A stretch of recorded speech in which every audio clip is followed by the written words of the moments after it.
जय हिंद, जय भारत, नमस्ते, प्रणाम, सत श्री अकाल आप सभी को। आशा और उम्मीद करते हैं कि इस कोविड-19 के प्रकोप में आप जहां भी होंगे अच्छे होंगे, सुरक्षित होंगे। चलिए, आज इसी कोविड-19 में हमने एक अपनी नई पारी की शुरुआत की है अपने लाइफ में। आज मुझे पता चला है कि शिक्षा का महत्व क्या है, किस तरीके से हम अपने शिक्षा को किसी दूसरों तक कैसे पहुंचा सकते हैं, फैला सकते हैं। तो ज्यादा इधर उधर की बातें ना करते हुए आज हम आपको भौतिकी विज्ञान फिजिक्स का एक पार्ट है इलेक्ट्रोडायनामिक्स। क्या है? इलेक्ट्रोडायनामिक्स। और उसमें एक पहला टॉपिक है वेक्टर एनालिसिस। वेक्टर एनालिसिस हमारे भौतिकी विज्ञान के लिए उतना ही इम्पोर्टेंट है, हमारे इलेक्ट्रोडायनामिक्स के लिए उतना ही इम्पोर्टेंट है जितना कोरोना में, अगर किसी को भगवान न करे ऐसा हो जाए, अगर कोरोना हो गया उसके लिए वैक्सीन निकलना जितना इम्पोर्टेंट है।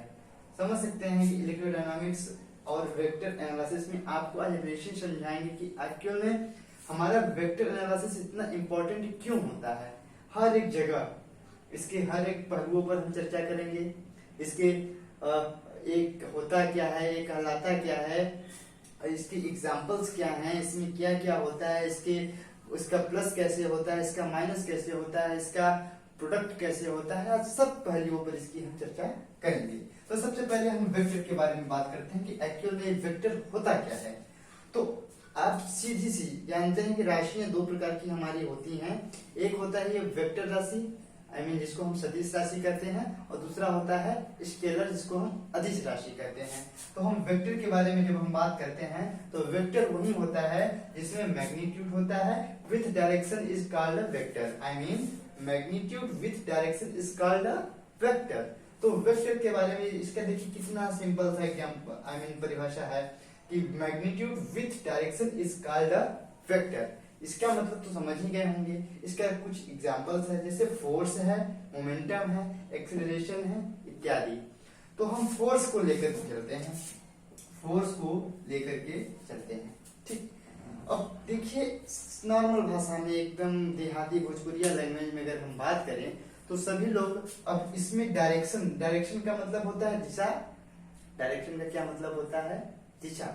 अब मैग्नीट्यूड के यहाँ का मतलब होता है अंकों में आपका कोई भी कुछ भी दिया हो। जैसे हम कहें सपोज दैट, या मान लीजिए एक क्या है, गोला है। क्या है? गोला है। यह हमारा रोड है। इसको 10 लोग क्या कर रहे हैं? ढकेल रहे हैं, पुश कर रहे हैं, ऐसे ढकेल रहे हैं, ठीक है। यहाँ से ऐसे ऐसे ऐसे ऐसे ऐसे ढकेल रहे हैं। अब हम कहें इसमें, अब इस गोले को हम, इसका द्रव्यमान मान लीजिए 10 केजी है। क्या कहें? 10 केजी है। अब जानते हैं जब हम कहीं पर फोर्स लगाते हैं तो उसको हम हमेशा न्यूटन में व्यक्त करते हैं। किसमें? न्यूटन में। अगर हम इसमें कहें 10 न्यूटन बल लगा रहे हैं, क्या लगा रहे हैं? बल लगा रहे हैं। तो ये जो 10 न्यूटन बल लगा रहे हैं, तो इसके 10 न्यूटन बल लगाने से ये जो हमारा क्या हो गया? मैग्नीट्यूड। क्या हो गया? मैग्नीट्यूड। तो इसके 10 न्यूटन बल लगाने से ये किसी न किसी डायरेक्शन में जाएगा। इधर किसी न किसी डायरेक्शन में क्या होगा? जाएगा। या तो ये इधर जाए, इधर से बल लगा रहे हैं तो इधर जाएगा। अगर नीचे से बल लगाएंगे तो ऊपर जाएगा। अगर इधर से बल लगा रहे हैं तो ये इधर जाएगा। किसी न किसी यह दिशा में हमारा जाएगा। तो यहाँ पर देखिए बल क्या दिशा आ गया कि नहीं? इसमें मैग्नीट्यूड भी आ गया और दिशा भी आ गया।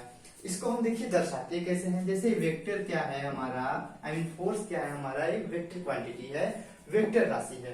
तो इसको हम दर्शाते कैसे हैं?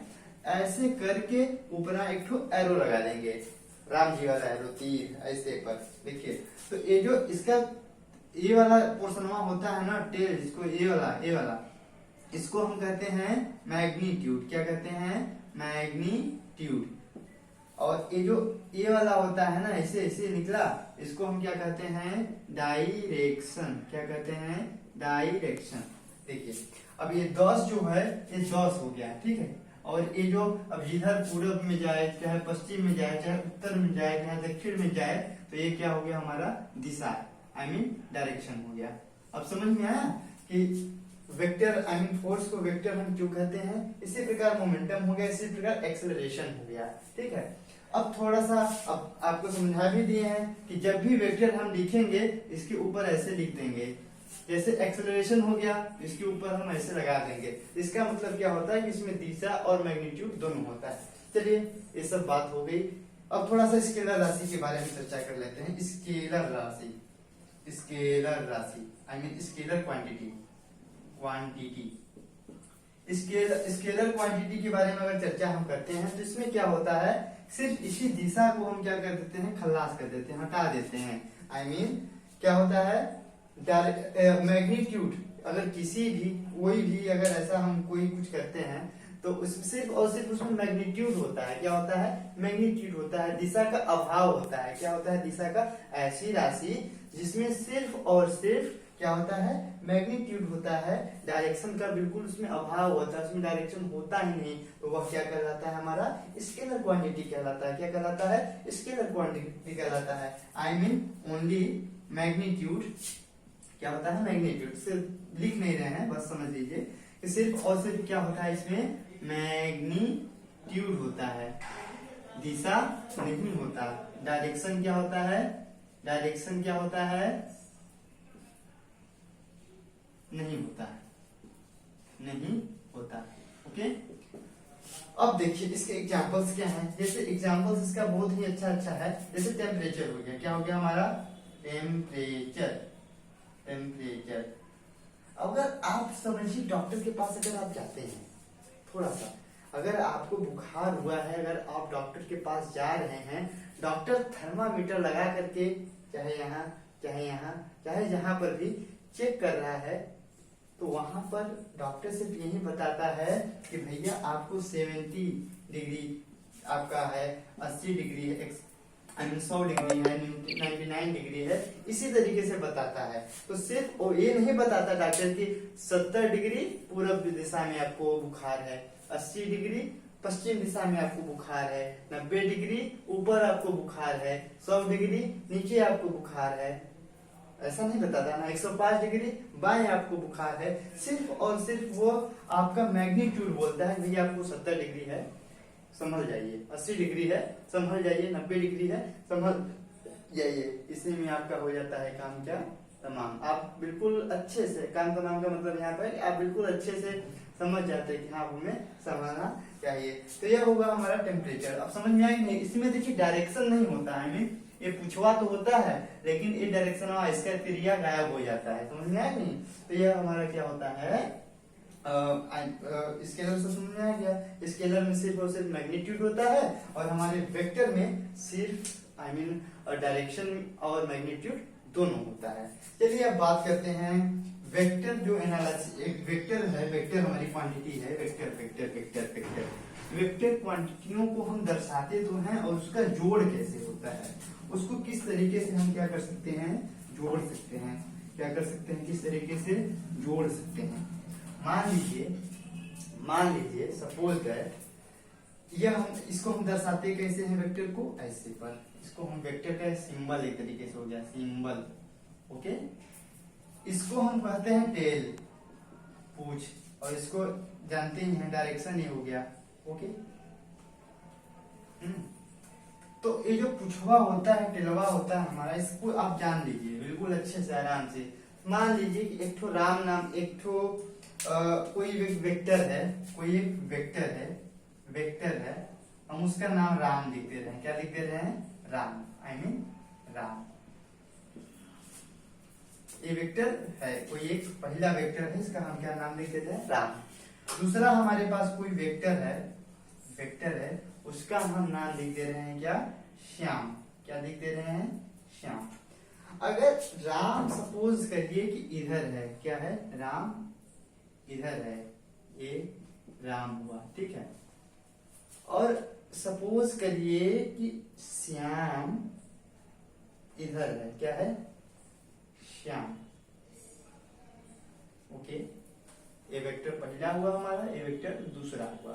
सपोज इसको कहीं लोग ए से भी मानते हैं, कहीं लोग बी से भी मानते हैं, कहीं लोग सी से भी दर्शाते हैं, तो वो अपना अपना तरीका है। सपोज करिए कि राम है, ये क्या हुए, श्याम हुए। हमारे राम और श्याम को अगर हम एक इधर जा रहे हैं, एक इस दिशा में और एक नीचे इस दिशा में आ रहे हैं, तो जब इधर हम जोड़ेंगे ना भैया, ए वाला इधर आएगा। अगर दोनों डायरेक्शन जहां मिल रहे हैं, दोनों डायरेक्शन जहां मिल रहे हैं, देखिए पहला इधर गया, दूसरा इधर आया, दूसरा इधर है, दोनों जिधर जुड़ रहे हैं इधर ही होगा। इसका मतलब क्या होगा, श्याम श्याम श्याम प्लस राम, समझ में? तो ए वाला जो होगा हमारा श्याम प्लस राम होगा। ओके, थोड़ा सा इसको हम श्याम राम में करना समझ में आ रहा हो तो इसको हम थोड़ा ए और बी के भाषा में समझाते हैं। सपोज करिए मेरा एक कोई वेक्टर है ए, क्या है, ए, दूसरा कोई वेक्टर है, क्या है, बी, ठीक, इतना इतना है। एक कोई ए है, एक कोई क्या है, बी है। ए और बी को हमें क्या करना है, जोड़ना है। सपोज करिए बी हमारा इधर जा रहा है, ओके, इस डायरेक्शन में, और हमारा जो ए है, ए हमारा इधर है, क्या है, इधर है, ए है इधर। तो जो हमारा इधर से इधर वाला ए वाला वैल्यू होगा, बिल्कुल करेंगे क्या कि इधर से इधर गया, फिर इधर से इधर आया, तो ए प्लस बी जोड़ देंगे बिल्कुल आसानी से। दूसरा वाला सपोज करिए कि हमारे बी इधर जा रहे हैं, क्या है, बी इधर जा रहे हैं, देख रहे हैं ना, फिर ये इधर जा रहे हैं, जहां मतलब तीर से पूछ जहां मिल रहा है, आई मीन इसके तीर से पूछ जहां मिल रहा है, क्या कर रहा है, मिल रहा है। तीर से देखिए, तीर से पूछ जहां पर मिल रहा है उसी डायरेक्शन में हम करेंगे। ए हुआ हमारा ए, ओके। तो यहां से अब जहां पूछ से पूछ मिलेगा, तो जो पहले आया रहेगा वही उसको, उसके बाद में जो आया रहेगा उसी को हम ऐसे लिखते चले जाएंगे। तो यहाँ पर क्या हुआ, बी प्लस ए, ओके। अब एक और देख लीजिए, जैसे सपोज करिए कि हमारा ए इधर जा रहा है, ठीक है, देखिए पूछ इधर है, तीर इधर है, ओके, फिर यहां से इधर आ रहा है, ठीक है, इसको हम ए मान लेते हैं, इसको हम माइनस बी डायरेक्शन मान लेते हैं, उल्टा दिशा में। तो इसको जब हम जोड़ेंगे, नीचे से ऐसे करेंगे, ठीक है, ऐसे नीचे से करेंगे, हमेशा देखिए जोड़ मतलब जहां इन दोनों का तीर मिलना चाहिए, हमेशा तीर और तीर क्या होना चाहिए, मिलना चाहिए। तो यहाँ पर हम करेंगे क्या, ए प्लस माइनस बी हो गया। तो ये क्या हुआ, ए माइनस बी, तो ए माइनस बी इनका आया, ठीक। इसी तरीके से हम अब इनका थोड़ा, ये तो जोड़ हो गया। अब जोड़ देखिए जब हो गया तो कुछ ऐसे नियम होते हैं, प्रॉपर्टी होते हैं, जिसको हमें इसको देखते हैं कि फॉलो करता है कि नहीं, फॉलो करता है कि नहीं, फॉलो करता है कि नहीं। तो पहला हम एक टॉपिक डाल रहे हैं, एडिशन ऑफ टू वेक्टर, ठीक है। सपोज करिए कि हमारा जो देखिए एक वेक्टर है ए, दूसरा वेक्टर है क्या, बी, इन दोनों को हम क्या करते हैं, जोड़ दिए। एक वेक्टर है ए, दूसरा वेक्टर है क्या, बी, इन दोनों को हम क्या कर दिए, जोड़ दिए। तो ये जब जोड़ दिए, तो जब जोड़ने के बाद में जो हमारा ए बराबर कर दिए, तो क्या ऐसा सही बात है, और ए आता है B plus A, I mean ये लोग क्या करते हैं कि commutative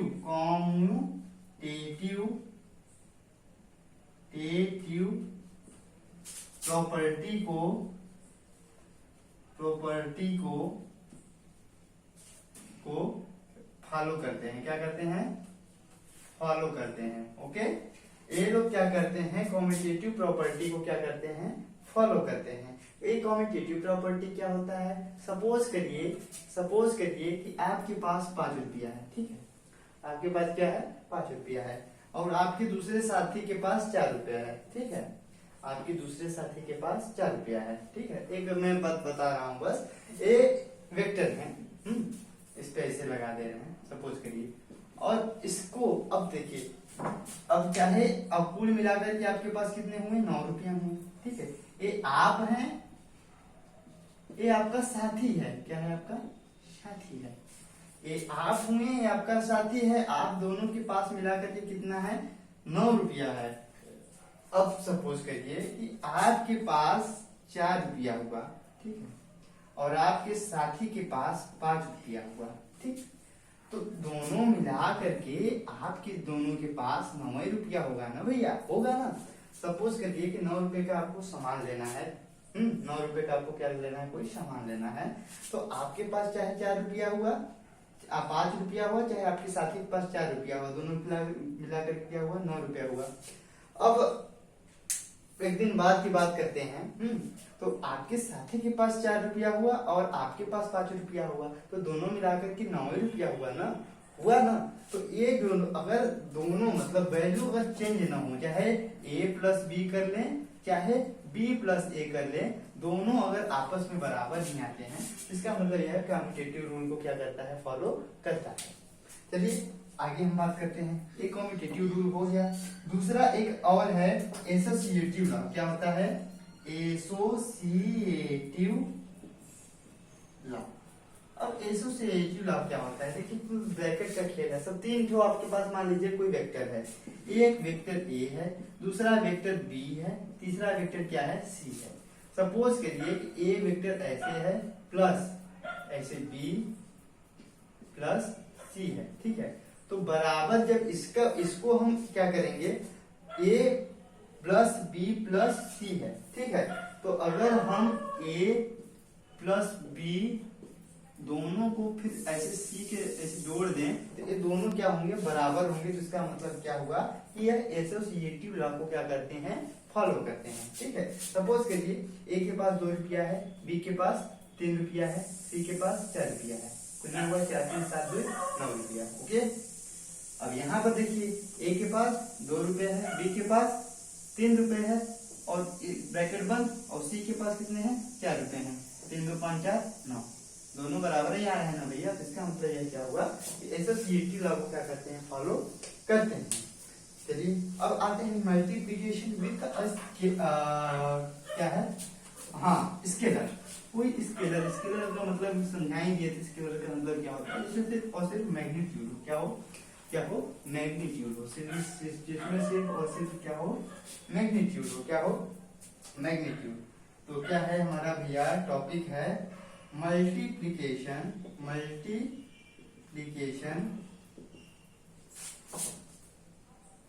bye a scalar, okay. चलिए कोई बात नहीं, हमारे पास सपोज करिए कि कोई वेक्टर है a, दूसरा कोई वेक्टर है क्या b।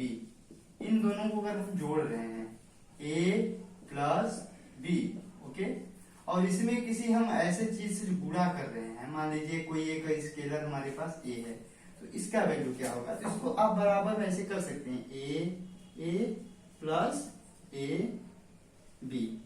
अब इसको भी देखिए कर देते हैं, मान लीजिए a का है 2 है, ठीक है। वेक्टर ये हमारा जो वेक्टर है इसमें मान लीजिए 5 फोर्स, कोई फोर्स हम मान लेते हैं, इसमें है 5 न्यूटन का, ठीक है, और बी में कितना 3 न्यूटन का फोर्स लग रहा है, ठीक। तो अगर इसको हम करेंगे तो 5 3 8 हुआ ना, और 8 गुना 16 न्यूटन हुआ ना, 16 न्यूटन हुआ कि नहीं, 5 2 3 5 3 8 8 दूनी 16 न्यूटन। अब देखिए यहाँ पर 2 था भैया, 2 इंटू क्या हुआ 5 न्यूटन, और प्लस 2 इंटू क्या हुआ 3 न्यूटन, ठीक। तो 5 दूना 10 न्यूटन और प्लस 3 दूना 6 न्यूटन। देखिए 16 न्यूटन आ रहा है नहीं, तो इसका मतलब क्या हुआ कि यह मल्टीप्लिकेशन बाय स्केलर प्रोडक्ट, देखिए बिल्कुल ए इतना इतना इतना करेंगे तो यह भी इसको क्या करेगा, फॉलो करेगा, ठीक। अब अगला देखिए हम थोड़ा सा एक टॉपिक अपना अगला थोड़ा डॉट प्रोडक्ट आते हैं। क्या होता है इसका, डॉट प्रोडक्ट। क्या, डॉट प्रोडक्ट इंपॉर्टेंट है, बिल्कुल इंपॉर्टेंट है डॉट प्रोडक्ट। इसकी बात करते हैं, डॉट प्रोडक्ट। सपोज करिए 2 आपके पास कोई वेक्टर है, एक वेक्टर a है, दूसरा कोई वेक्टर क्या है b है। इन दोनों का हम डॉट प्रोडक्ट करते हैं, जैसे इसको क्रॉस प्रोडक्ट करते हैं, इसको डॉट प्रोडक्ट करते हैं, तो इसमें दोनों को हम क्या करते हैं, डॉट प्रोडक्ट करते हैं।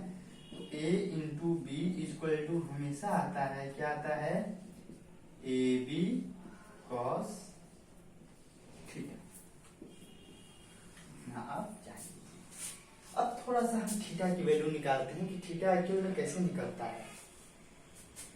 थीटा वहां पर निकलता है जहां, देखिए ए बताए थे ना, ये ऐसे था और एक क्या था, ये हमारा ऐसे था, ठीक, और एक ठो हमारा ऐसे था, ठीक है। तो इसमें देखिए भाई एंगल तो 3 ठो बन रहे हैं, इसको हम पूछ करते हैं, क्या कहते हैं, टेल। टेल मतलब पूछ, इसको भी हम पूछ कहते हैं, पूछ ये भी हुआ, और इसको भी क्या हुआ, ये भी पूछ हुआ।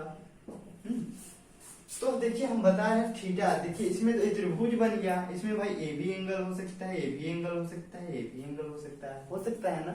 लेकिन नहीं नहीं नहीं नहीं, लेकिन थीटा हमारा एंगल वहीं पर बनेगा जहां पर पूछ और पूछ का मिलान होगा।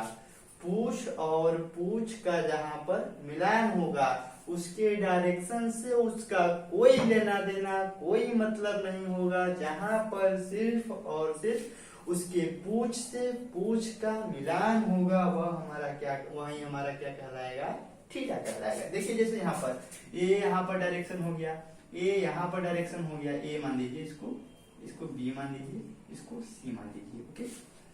तो 3 ठो हम मान लिए, ठीक है। तो देखिए एक यहाँ पर हो गया, इसका पूछ देखिए ये है, ये बी यहाँ पर हो गया, इसको पूछ ये है, और सी यहाँ पर हो गया, इसका पूछ ये है। यहाँ पर देखिए इसकी डायरेक्शन से इसके पूछ का मिलान हो जा रहा है, तो यहाँ पर इसका मतलब यहाँ एंगल नहीं बनेगा, ठीक। यहाँ पर देखिए दोनों डायरेक्शन हो जा रहे हैं, तो इसका मतलब यहाँ पर एंगल नहीं बनेगा, ठीक। अब यहाँ पर देखिए दोनों पूछ पूछ मिल रहे हैं, तो इसका मतलब यहाँ पर एंगल बनेगा, और यही एंगल हमारा क्या होगा, थीटा होगा, ठीक। वैसे एक और हम बात कर लेते हैं, वहां पर 3 वेक्टर ले लिए थे, हम 2 वेक्टर लेकर के बात करते हैं। ऐसे सपोज करिए कि एक वेक्टर हमारा ए हुआ, ठीक, और दूसरा वेक्टर हमारा क्या हुआ, बी हुआ, ठीक, और तीसरा वेक्टर क्या हुआ हमारा, आई मीन बी नहीं, अब इसको हम क्या कर देते हैं, जोड़ देते हैं, क्या कर लेते हैं, जोड़ लेते हैं। ए बी मतलब ए प्लस बी हुआ, चलिए ठीक हुआ ना, ए प्लस बी। तो जब a प्लस बी हुआ, तो यहाँ पर देखिए बात करिएगा, देखिए यहाँ पर पूछ है, सॉरी यहाँ पर a पूछ है और ये डायरेक्शन है, मिल रहा है, तो इसका मतलब यहाँ थीटा नहीं बनेगा। यहाँ पर पूछ है, यहाँ पर पूछ है, मिल रहा है, इसका मतलब ये थीटा नहीं बनेगा, ठीक। यहाँ पर पूछ है, तो यहाँ पर थीटा बनेगा, ठीक। देखिए यहाँ पर a जैसे a हुआ, ठीक, यहाँ पर a हुआ, ए हुआ, ए क्या हुआ, बी हुआ, यहाँ से यहाँ पर ऐसे मिला रहे हैं, तो मतलब ये क्या हुआ, बी प्लस ए हुआ, ठीक। जब बी प्लस ए हुआ, देखिए यहाँ पर पूछ डायरेक्शन मिल रहा है, यहाँ पर डायरेक्शन पूछ मिल जा रहा है, लेकिन यहाँ पर सिर्फ पूछ है, तो पूछ मतलब यहाँ पर ही थीटा का क्या होगा, निर्माण होगा। इतना आप बात जान लीजिए। जब इतना बात आप जान लिए, तो इसके बाद में थोड़ा सा आप देख लीजिएगा इसका इतना डॉट प्रोडक्ट तो हो गया। डॉट प्रोडक्ट होने के बाद सपोज करिए, इस पर क्वेश्चंस कैसे बनेंगे, इस पर क्वेश्चंस कैसे बनेंगे, इस पर क्वेश्चंस ऐसे बनेंगे। डॉट प्रोडक्ट का हम बात बता रहे हैं, डॉट प्रोडक्ट का कुछ क्वेश्चंस होते हैं। क्वेश्चन इस पे ऐसे बनेंगे, इस मान लीजिए इफ मान लीजिए ए और ए बी है आपका, ठीक है, ए और बी है, ठीक है, ए बी cos थीटा होता है, ठीक है। तो देखिए इसमें हो सकता है कि आपको एक वेक्टर दे दे, दूसरा वेक्टर दे दे, और ठीक है इसमें आपको एंगल पूछ ले, हाँ। तो इसमें इस तरीके से क्वेश्चन बोल सकता है कि मान लीजिए कि आप 5 न्यूटन का बल, आप 5 न्यूटन का बल मतलब मेरे से क्या होगा, बाएं आपके दाहिने, तो 5 न्यूटन का बल आप दाहिने दिशा में क्या कर रहे हैं, लगा रहे हैं 5 न्यूटन का बल, ठीक है। 5 न्यूटन का बल आप दाहिने दिशा में लगा रहे हैं, वहीं से नीचे की दिशा में आप कितना, 3 न्यूटन का बल आप मान लीजिए 5 न्यूटन का बल आप दाहिने दिशा में लगा रहे हैं, वहीं से 3 न्यूटन का बल आप नीचे की दिशा में लगा रहे हैं, ठीक है। तो बताइए कि कुल टोटल कितना बल लगा और उस दोनों के बीच का एंगल कितना हुआ, ठीक है। इस तरीके से आप क्वेश्चन दे सकता है। तो सपोज करिए कि इधर गया फिर नीचे आया, ठीक है। तो मिलान इसका कहाँ होगा भैया, ये यहाँ होगा ना। तो देखिए 5 3 5 प्लस 3 कितना हुआ 8 न्यूटन, ठीक है। यहाँ पर टोटल बल कितना लगा 8 न्यूटन। और इसका एंगल देखिए, बताया था ना एंगल यही थीटा होता है, यहीं पर जहाँ पूछवा मिलता है, बताया था ना आपको। तो यहाँ पूछ क्या हुआ मिल गया। तो आप तुरंत कर लीजिए ना, क्या दिक्कत है, A B into A B cos theta, ठीक। तो कॉस थीटा इक्वल टू हो जाएगा हमारा A B upon A B, ठीक है। चाहे वैल्यू रख दे चाहे ऐसे काट दे 1 आएगा, ठीक है। तो cos थीटा इक्वल टू कितना हुआ 1। तो थीटा इक्वल टू क्या हुआ cos इनवर्स 1। अगर इसकी वैल्यू आपको पता है तो रख दीजिए, नहीं तो जिससे ऑप्शन देखिएगा कर लीजिएगा, ठीक है। बिल्कुल आसान से। तो आपको सबसे पहले इसी तरीके से करना है। चलिए वीडियो ज्यादा लंबा हो जाएगा, थोड़ा अपलोड करने में भी दिक्कत होगा। इसी के साथ मैं अपनी बातों को, अपनी भावनाओं को विराम करता हूँ और हम वेक्टर एनालिसिस के ही अगले टॉपिक पर मिलेंगे। भी बहुत इसका छूटा हुआ है, इसमें क्रॉस प्रोडक्ट है भी और इसके भी आइडेंटिटीज हैं, तो बहुत कुछ है। अगर खुद का गुणा होगा तो क्या होगा, कोई वेक्टर है उसी वेक्टर से गुणा कर दे तो क्या होगा, तो बहुत कुछ है। ज्यादा अपनी बातों को इधर उधर न करते हुए मैं अपनी बातों को विराम करता हूँ। जय हिंद, जय भारत। जहाँ भी रहिए सदा खुश रहिए, मुस्कुराते रहिए, बढ़िया से पढ़ते लिखते रहिए। अगर आप बोर्ड एग्जाम दे रहे हैं तो बोर्ड एग्जाम में आशा और उम्मीद करता हूँ कि बिल्कुल फाड़ करके रख दीजिए, बिल्कुल एकदम, मतलब यूपी, अगर यूपी बोर्ड से हैं तो यूपी टॉप करिए, किसी भी बोर्ड से हो तो वो अपना बोर्ड पूरा टॉप करने का कोशिश करिए, सपना सुनिए और सपने हमेशा बड़े होने चाहिए, छोटे नहीं। जय हिंद, जय भारत।